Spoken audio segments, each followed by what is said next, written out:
ഇവനെ എവിടെ കൊണ്ടുപോകുന്ന കാര്യം പറയുന്നത്? അവൻ കുറച്ചു കാലം എന്റെ വീട്ടിൽ നിന്ന് പഠിക്കട്ടെ. എന്തിന്? എന്റെ മോൻ എന്റെ കൂടെ നിന്നോളൂ. നോക്ക് വിജി, ഇവൻ ഇവിടെ നിന്നാ ശരിയാവില്ല, അവരുടെ കൂടെ നിന്നാലേ നന്നാവും. ബാലു എന്തേ പറയുന്നേ? ആ പ്രിൻസിപ്പലിനോട് എന്ത് പറഞ്ഞിട്ടാ വന്നത്? ഇനി ഇങ്ങനെ ഒന്നും സംഭവിക്കാതെ ഞാൻ നോക്കിക്കൊള്ളാന്ന് സത്യം ചെയ്തതല്ലേ? വേറെ എന്ത് ചെയ്യാൻ പറ്റും എനിക്ക്? നിനക്ക് അവനെ ശ്രദ്ധിക്കാൻ സമയമില്ലല്ലോ.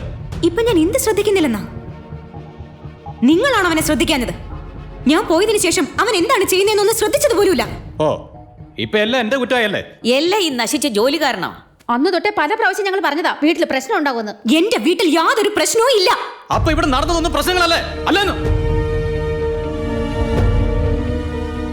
ആദ്യം ആ ജോലി വേണ്ടെന്ന് വെക്കുമോളെ, പ്ലീസ്. ഞാൻ എന്തിനാ ജോലി വേണ്ടെന്ന് വെക്കുന്നത്? ഇവനൊരു കൊച്ചു കുഞ്ഞ് ഒരു തെറ്റ് ചെയ്തു പോയി. അതും ഞാൻ ജോലിക്ക് പോകുന്നത് തമ്മിൽ എന്താ ബന്ധം? ഞാൻ ശമ്പളത്തിന് വേണ്ടിയല്ല ഈ ജോലി ചെയ്യുന്നത്, എന്റെ സന്തോഷത്തിന് വേണ്ടിയാ. ഈ ഒരു പ്രാവശ്യമെങ്കിലും എന്നെ ഒന്ന് മനസ്സിലാക്കച്ച. എപ്പോ നോക്കിയാലും അവരെ മാത്രം സപ്പോർട്ട് ചെയ്യും. ഞാൻ അച്ഛന്റെ മോള് തന്നെയല്ലേ. ഇപ്പൊ എന്തിനാ ഈ നാടകമൊക്കെ? ഞാൻ നാടകം കളിക്കുകയാണെന്നോ?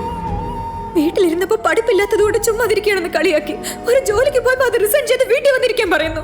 നീ നല്ല അന്തസ്സുള്ളൊരു ജോലിക്ക് പോയാ ഞങ്ങൾ ഇങ്ങനെയൊക്കെ പറയുവോ? നിങ്ങളുടെ അന്തസ്സിന് ചേരാത്ത ഇന്ന് ജോലിയാ ഞാൻ ചെയ്തത്. പിന്നെ കണ്ടവരോടൊക്കെ കൊഞ്ചി കൊഞ്ചി സംസാരിക്കുന്ന അപമാനമല്ലേ? അപമാനോ?